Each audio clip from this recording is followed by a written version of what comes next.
My name's Tom Shelly. I'm an executive producer who's worked on shows like Survivor.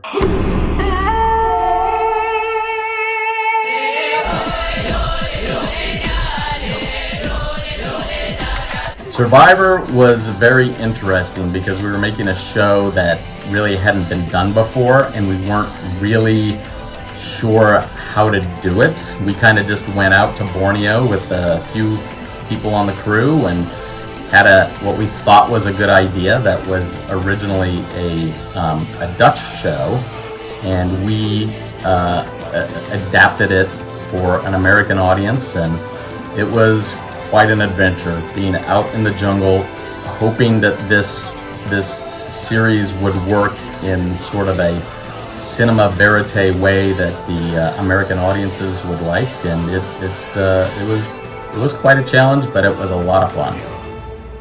Survivor was originally a Dutch format. They had actually filmed it for Dutch TV. We took that premise. The guy who created it was actually British, and we took his concept. We adapted a lot of what they had done on the Dutch show, but we also brought our own elements into it. Like the tribal councils on the Dutch show were shot during the day. We wanted ours shot at night so it would look cooler and have more of a mysterious vibe to it. And we kind of figured out a lot of it as we went along. We were just out there in the jungle just trying to capture what we thought were interesting stories. And then when we came back and started editing it, that's where it really kind of took shape. We kind of treated it like a scripted drama, not a reality show. And we tried to make all the story arcs play out like a drama. And that's kind of how it evolved.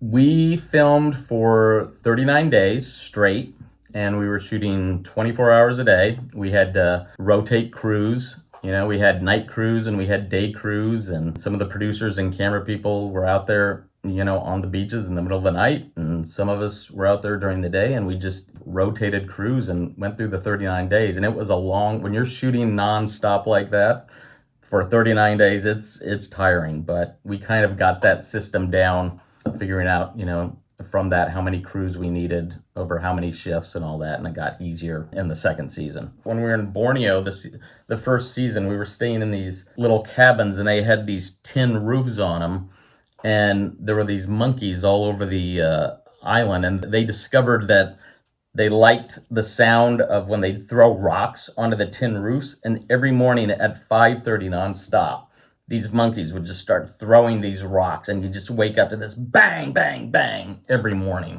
In season 2 in Australia, one of the contestants went out and hunted down and caught a wild pig. And a lot of, I don't know where it came from, but a lot of people in the press accused us of planting the pig, of putting it there and so that they would catch it for the drama of TV, and it absolutely was not true. Like I said, we didn't manipulate anything. So there were a lot of things like that, a lot of criticisms and a lot of accusations of things we did.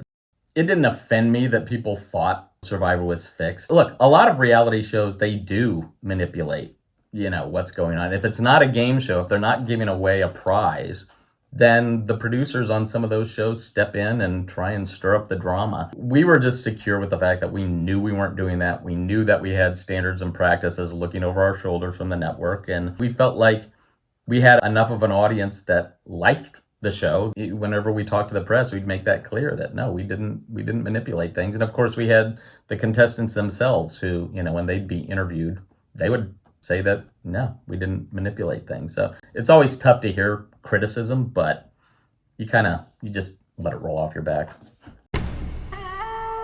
I ended up leaving Survivor because, a couple of reasons. I had been with the show for 8 years, and after a while, you just kind of feel like, when you do something every day for 8 years, you kind of want to do something different that's creative. But also, I had 2 young daughters who were growing up, and I was out of the country probably 5 months out of the year. And I just felt like I was missing a lot of home life.